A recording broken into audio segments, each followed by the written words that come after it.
Not only in a printing sector, it's quite a phenomenon that will appear in next years, that all the small ones will be absorbed by bigger ones.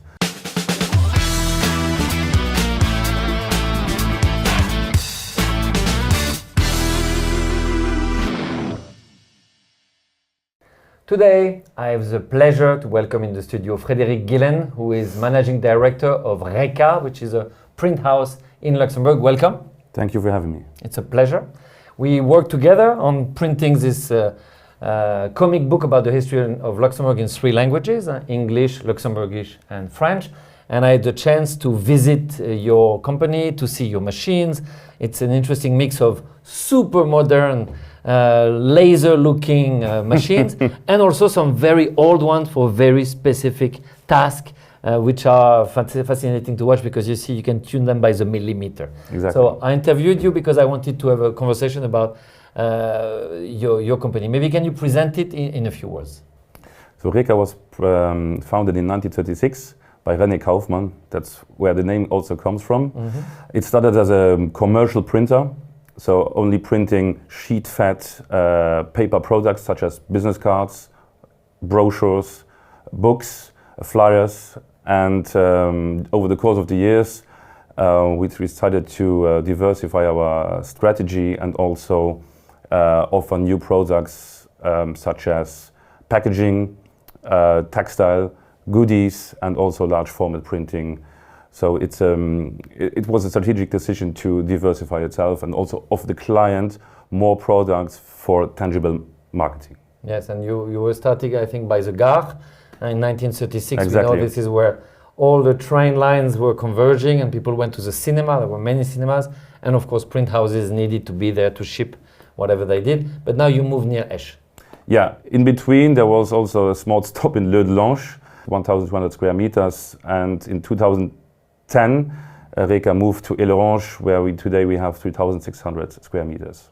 Very good. And how do you see the needs of your clients evolving recently and going forward? A decade ago, online printers, they started to come up and be quite a threat for classic printing companies because they were quite quick. The price was ultra cheap, and that was a big threat for local printing companies. Mm-hmm. At the same time, that was also an advantage for us because we offer different services that a classic online printer can't do. So we have more material, we have advice, and we have a team that does layout and also technical controls of the files. So they make sure that the printing file is correct before sending it to the machines. And the big problem today is one of the big challenges is the flexibility. Client gets less patient, the delays are getting shorter, mm-hmm. and the problem of a printing company is if you don't have your product at date X, often linked to a marketing event or mm-hmm. an event, client says, but if I don't have it today, tomorrow I will throw it into the trash and then you won't get paid. So sometimes it's ultra stressful, but at the same time clients are quite loyal if it works, and we are 99% of the cases we are delivering what the client asks. Yeah, because I've been through the process. Of course, we've done this for 25 years. I'm familiar to it. It all starts with ordering the paper.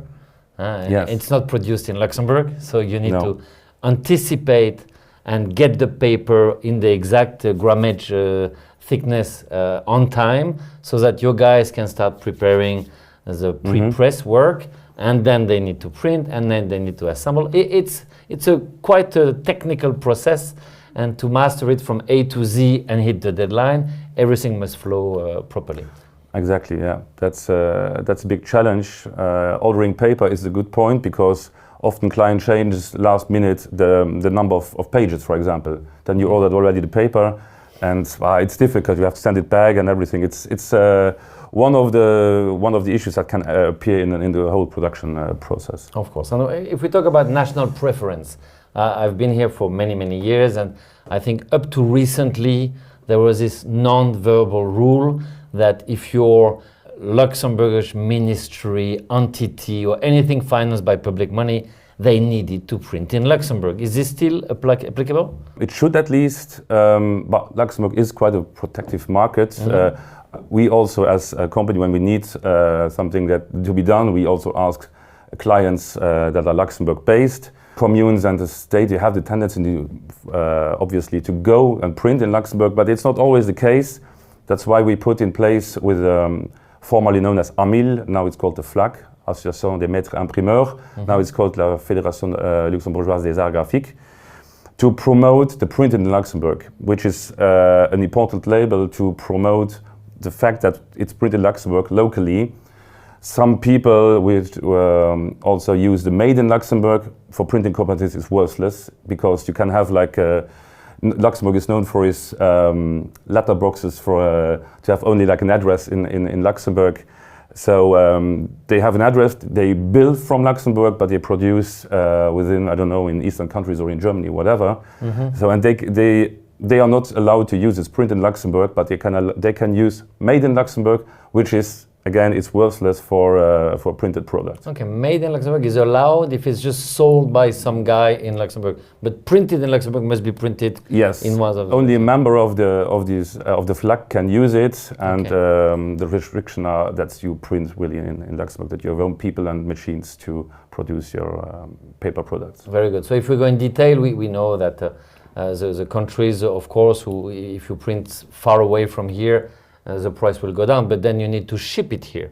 And so people need to calculate that if they do a small number of copy, maybe the shipment will be 1,000 euro and they lose all the advantage. Should you communicate properly about the real cost of getting the publication here? You can do that more to communicate to the state. You said, okay, it's our taxes that are used to print for products that are used for the government or communes.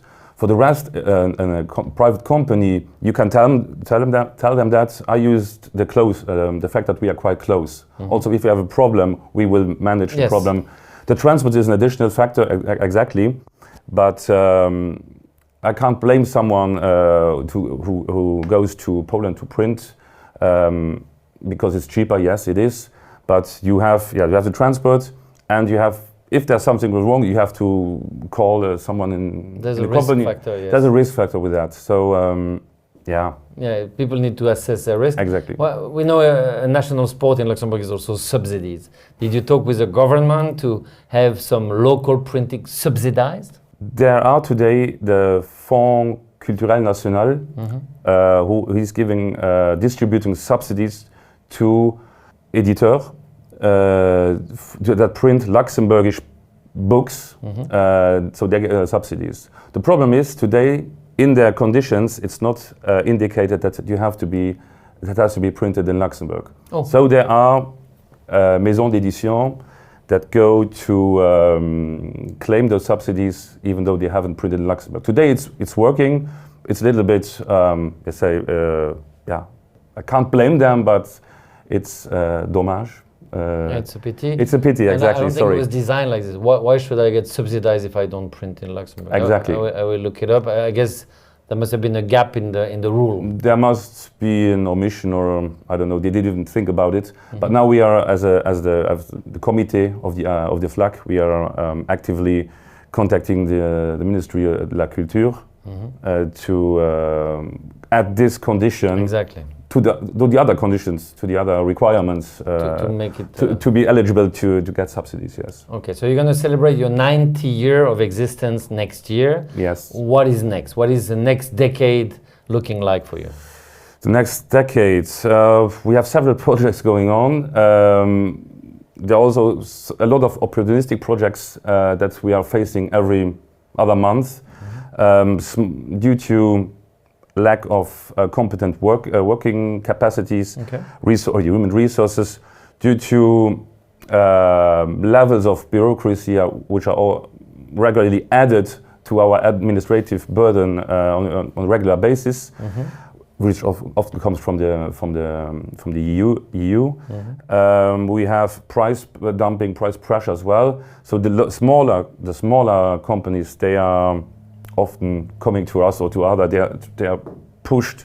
They have the pressure to sell at some point because they can't manage all those before mentioned points. It's not worth it anymore. It's not worth it, unfortunately, and not only in a printing sector. It's quite a phenomenon that will appear in next years, that all the small ones will be absorbed by bigger ones. And there's a cost effect, administration, energy cost. And when we come to visit your office, it's very hot, and there's this nice smell of ink. But also, I think another big issue in Luxembourg, there are the previous generation willing to sell, and they don't find a buyer, or exactly, or the family doesn't want to take over.